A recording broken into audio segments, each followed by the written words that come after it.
Okay, so now condensation. Condensation क्या होता है? When water vapour becomes cool it changes into water. जब भी जो वाटर वेपर होता है, भाप बनता है, वो ठंडा होकर क्या किस में चेंज हो जाता है? पानी में चेंज हो जाता है।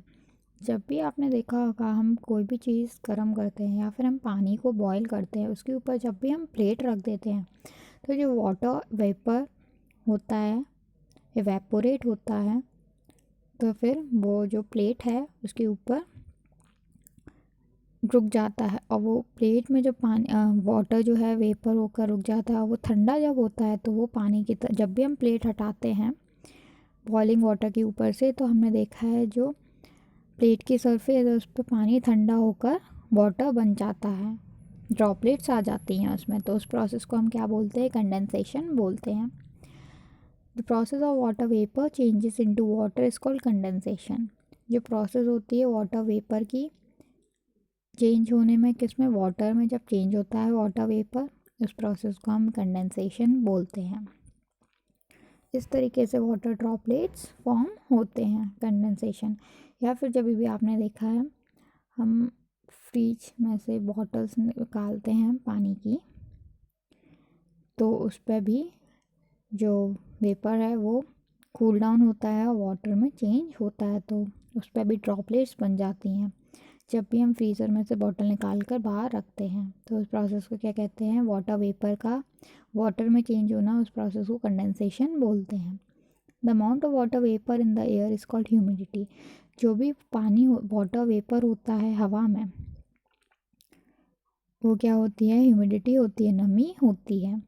The warmer the air is the more water vapour it can hold. जितनी गर्म हवा होगी उतना ही ज़्यादा वाटर क्या जो वेपर है, भाप है, उसको वो पकड़े रखेगी। As the air cool some of the water vapour in it condenses और changes into tiny droplets of water. और जब भी हवा जब ठंडी हो जाएगी, तो जो उसमें भाप है, वाटर वेपर है, वो धीरे धीरे कंडेंस होने लगेगा, मतलब वो चेंज होने लगेगा किसमें? वाटर में।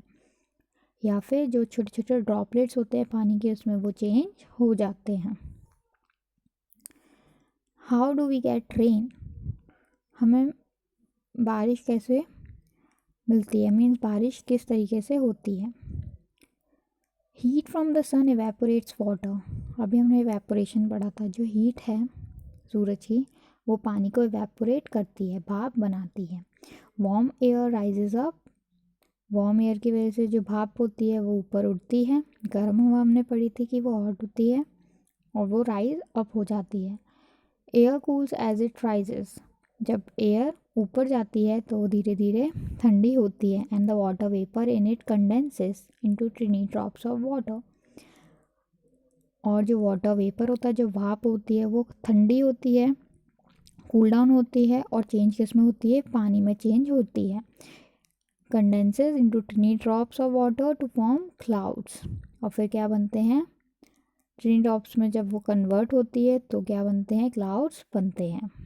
The clouds get heavy as more drops are formed.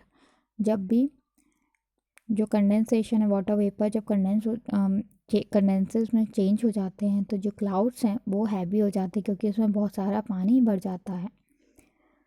Are formed and come down in the form of rain. जब भी बादल हैवी हो जाते हैं, उसमें ज़्यादा ड्रॉप्स बन जाती हैं पानी की, तो वो किस फॉर्म में नीचे गिरते हैं? ज़मीन पर रेन के फॉर्म में गिरते हैं। इसको हम बारिश बोलते हैं। This water from rain again evaporate and rest of the process continues. फिर अगेन ये प्रोसेस इस तरीके से चलती रहती है। जो रेन वाटर है वो फिर नदियों में आएगा, नदियों से फिर इवेपोरेट होगा, फिर ऐसी प्रोसेस चलती रहेगी। This ever repeating process is called water cycle. इस प्रोसेस को क्या बोलते हैं? वाटर साइकिल बोलते हैं। अब हम पिक्चर के थ्रू समझेंगे किस तरीके से होता है। सबसे पहले क्या हुआ कि जो सन है उसकी हीट ने वाटर को इवेपोरेट किया, इस तरीके से। नेक्स्ट फिर वो किसमें? इवेपोरेशन से वो जो वाटर वेपर है वो कंडेंस हुआ, देन वो फॉर्म हुआ किसमें? क्लाउड्स में। देन कंडेंसेशन प्रोसेस होगी इवेपोरेशन के बाद। देन कंडेंसेशन प्रोसेस के बाद होगी प्रेसिपिटेशन प्रोसेस, मीन्स बारिश का, ओले का या फिर स्नो का गिरना, उस प्रोसेस को क्या बोलते हैं? प्रेसिपिटेशन बोलते हैं। इस तरीके से इनफिल्ट्रेशन मीन्स जो पानी होता है वो धीरे धीरे रिस कर किस में जाता है? ज़मीन के अंदर जाता है। इस तरीके से नेक्स्ट इज सॉइल वाटर।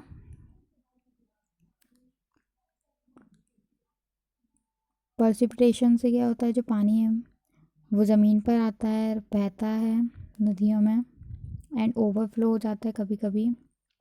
इस तरीके से ट्रांसपिरेशन क्या होता है? ट्रांसपिरेशन पढ़ लेते हैं। ट्रांसपिरेशन मीन्स जो पेड़ होते हैं या और जो लीव्स होती हैं उनकी, उन पे जो वाटर ड्रॉपलेट्स होते हैं वो इवेपोरेट होते हैं, तो उस प्रोसेस को क्या बोलते हैं? ट्रांसपिरेशन बोलते हैं। होप सभी को वाटर साइकिल अच्छे से समझ में आई होगी। अगर आप लोगों को कोई डाउट लगता है वाटर साइकिल में तो आप मुझसे पूछ सकते हैं। वाटर साइकिल बेसिकली 3 चीज़ें ही हमें ध्यान में रखनी है। सबसे पहले evaporation, then condensation, then precipitation. इस तरीके से जो हमारी वाटर साइकिल है वो रिपीट होती रहती है प्रोसेस उसकी। नाउ नेक्स्ट चैप्टर हम कल पढ़ेंगे। Thank you.